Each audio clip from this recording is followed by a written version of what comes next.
السلام عليكم ورحمة الله وبركاته.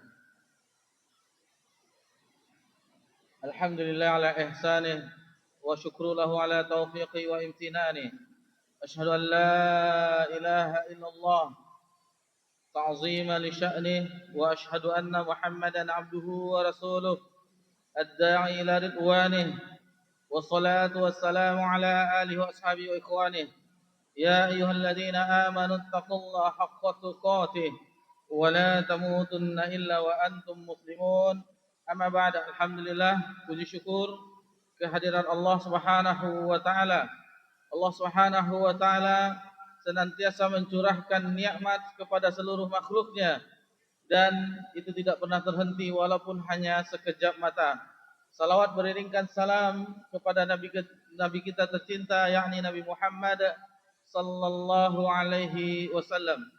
Bapak-bapak, ibu-ibu, jamaah salat zuhur, jamaah Masjid At-Taqwa yang semoga diberkahi dan dirahmati oleh Allah Subhanahu wa taala. Insyaallah di siang yang berbahagia ini kita akan melanjutkan pelajaran kita di dalam pembahasan Kitabul Jami', bagian akhir dari Kitab Bulughul Maram yang disusun oleh Al-Hafiz Ibnu Hajar Al-Asqalani rahimallahu taala. Ini adalah pertemuan kita yang ke-73 dalam pembahasan kitab ini. Insyaallah kita akan membahas hadis. Kita lebihkan sekarang, yang biasanya setiap pekan kita membahas satu hadis. Untuk di siang hari ini kita agak singkat saja pembahasannya. Insyaallah mungkin kita akan bisa membawakan 3 hadis di siang yang berbahagia ini. Kita masih di bab yang keempat, yakni peringatan dari akhlak yang buruk.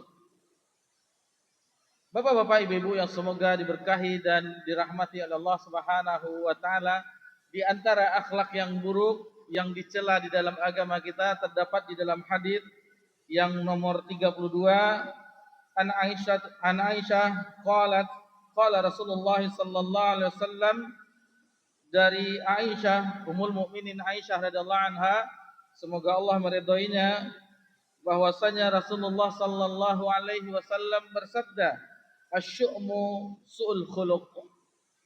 Nabi SAW bersabda, beranggapan negatif adalah akhlak yang buruk. Hadis ini diriwayatkan oleh Imam Ahmad di dalam musnadnya. Bapak-bapak, ibu-ibu yang semoga diberkahi dan dirahmati oleh Allah Subhanahu wa taala, asyu'mu sebagaimana yang disebutkan di dalam hadis ini artinya beranggapan negatif atau beranggapan jelek. Ini merupakan akhlak yang buruk yang harus dihindari oleh setiap kaum muslimin dan muslimah.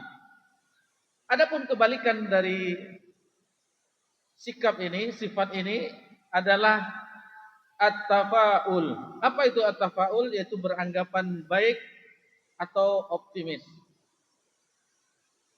Sebagian ulama menyebutkan asyu'mu yaitu lawan dari keberkahan.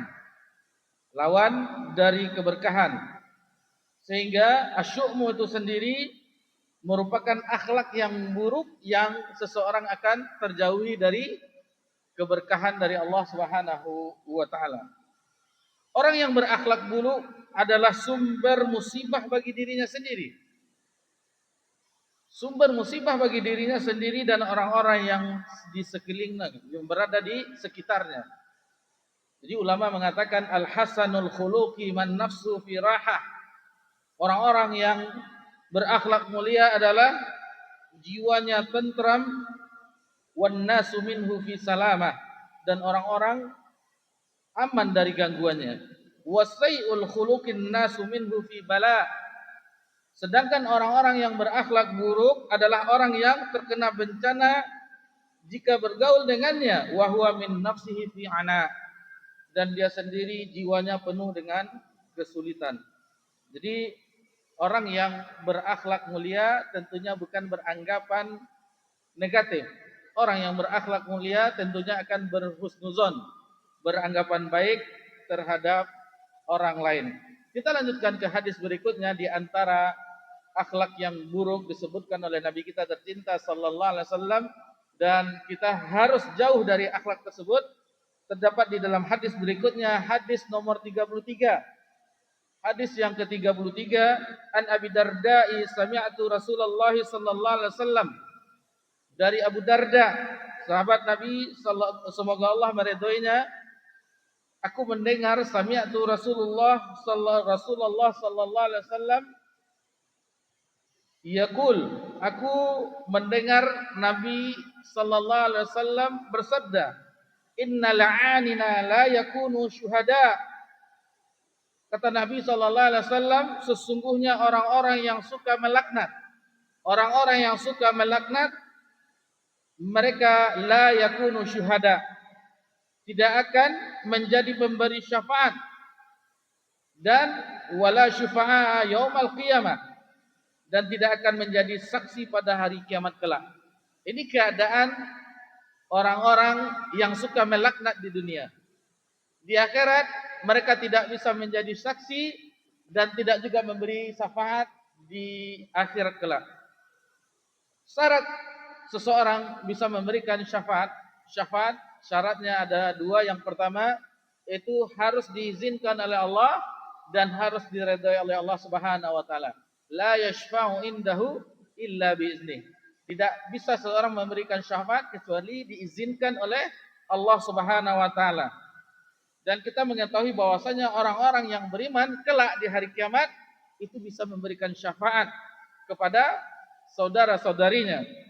Di dalam hadis yang sahih, Rasulullah sallallahu alaihi wasallam bersabda, li syahidi inda sittu khisal. Bagi orang-orang yang gugur syahid, maksudnya orang-orang yang mati syahid di sisi Allah, dikaruniakan kepada mereka 6 perkara. Di antaranya, wa yushaffa'u fis sab'ina insana min aqaribi. Di antaranya salah satu dari 6 perkara yang diberikan kepada orang yang mati syahid di hari kiamat, salah satunya akan diberi syafaat 70 daripada ahli keluarganya yang terdekat. Ini keutamaan bahwasanya orang yang mati syahid bisa memberikan syafaat di hari kiamat sebanyak 70 keluarganya.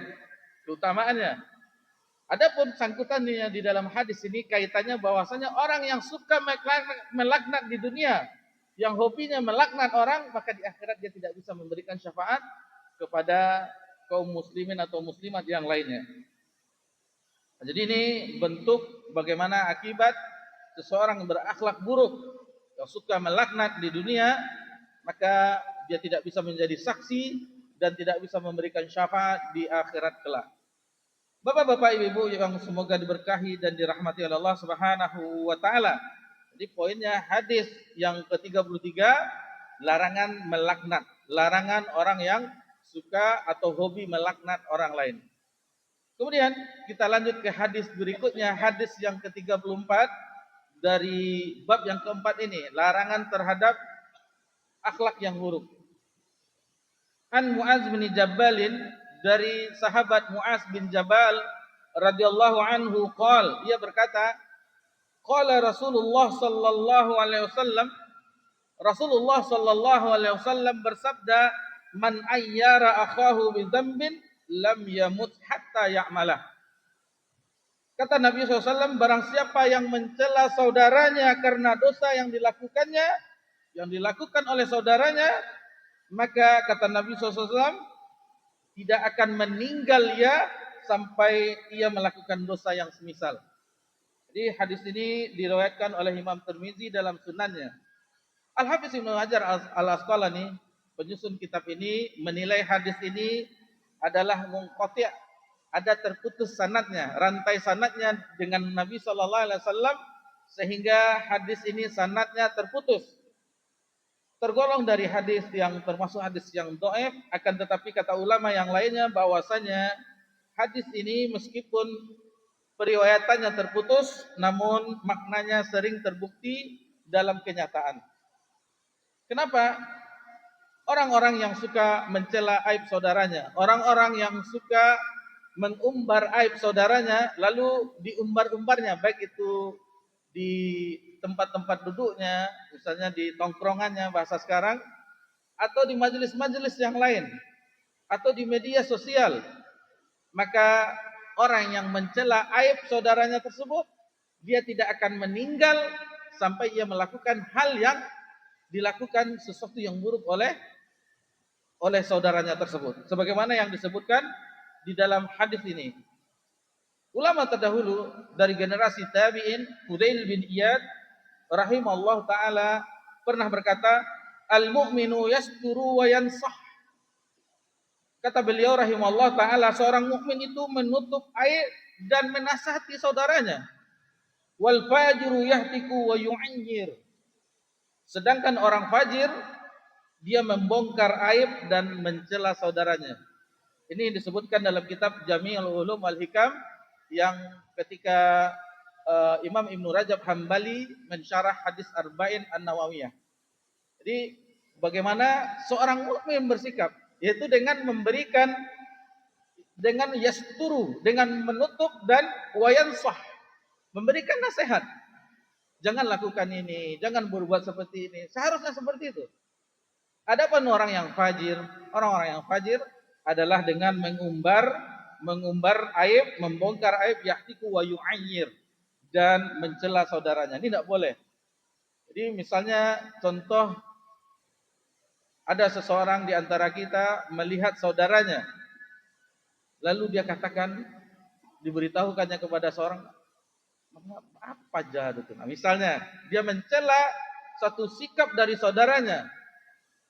Di dalam hadis ini, ketika kita mencela aib saudara kita, tidak akan mati kita, tidak akan meninggal kita sebelum kita melakukan hal yang kita cela terhadap saudara kita. Ini hati-hati. Hati-hati bagi kita yang membongkar aib saudara dan tidak menasihatinya, khawatirnya kita yang melakukannya juga. Waliyahzubillah. Ini suatu perkara bagaimana agama kita menjaga hubungan antara sesama, tidak boleh membongkar aib seseorang, tidak boleh mencelanya, akan tetapi yang boleh menasihatinya. Kemudian ungkapan yang lain, wa kana salafu yakrahuna al-amra bil ma'rufi wa nahy 'anil munkar ala hadzal wajh. Ai ala wajhi taubikh wa ta'yir. Para ulama terdahulu mereka tidak suka apabila beramar ma'ruf nahi munkar dengan terang-terangan. Nah, jadi kita boleh juga nasihat, lihat juga kondisinya. Jangan di depan orang lain. Misalnya kita ada dua orang di samping kita, lalu kita kembali sini dulu. Lalu kita nasihati di depan yang lainnya. Ini tidak termasuk adab yang mulia. Karena otomatis orang yang lain juga mengetahuinya. Ini suatu nasihat yang perlu adab juga. Lalu bagaimana adab tersebut? Wa yuhibbuna ayyakuna sirran fiha bainal amri wal ma'ruf wal ma'mur fa inna hadza min alamatin nas. Yang benar adalah yaitu menasihati secara diam-diam, karena hal tersebut merupakan ciri-ciri dari nasihat. Begitulah nasihat. Jadi hanya empat mata. Kita menasihati saudara kita, kita panggil, tidak ada orang lain, lalu kita nasihati. Janganlah begini, janganlah begitu. Jangan begini, seharusnya begini. Nah, itu namanya yang nasihat tanpa saudara kita itu malu dinasihati. Ini zaman sekarang, jangankan menasihati di mimbar, dibongkar aib pemimpin. Ini tidak benar ini. Apa kesalahan? Memang pemimpin adalah melakukan kesalahan. Mereka manusia biasa. Lalu kita umbar-umbar di media-media, di mimbar-mimbar, ini tidak boleh. Kalau seandainya mau menasihati yang tulus, nasihati dengan empat mata. Tapi karena waktu yang membatasi, mudah-mudahan 3 hadis tadi itu mengetahui bagi kita bahwasanya di antara yang dilarang di dalam agama kita merupakan akhlak yang buruk, yaitu pertama asyukmu, beranggapan negatif, kemudian al-la'inin, yaitu orang yang suka melaknat, itu tidak diperbolehkan di dalam agama kita, merupakan akhlak yang buruk. Kemudian yaitu orang yang terakhir kita bahas, orang yang mencela aib orang lain, ini tidak boleh. Maka mudah-mudahan dengan kita mengetahui hal tersebut, kita menjauhinya dan kita berusaha untuk merubah akhlak kita menjadi akhlak yang karimah, akhlak yang mulia. Demikian yang bisa kita pelajari di siang yang berbahagia ini. Wassallallahu ala nabiyyina Muhammad sallallahu alaihi wasallam wa ala alihi washabbihi ajmain walhamdulillahi rabbil alamin. Wassalamualaikum warahmatullahi wabarakatuh.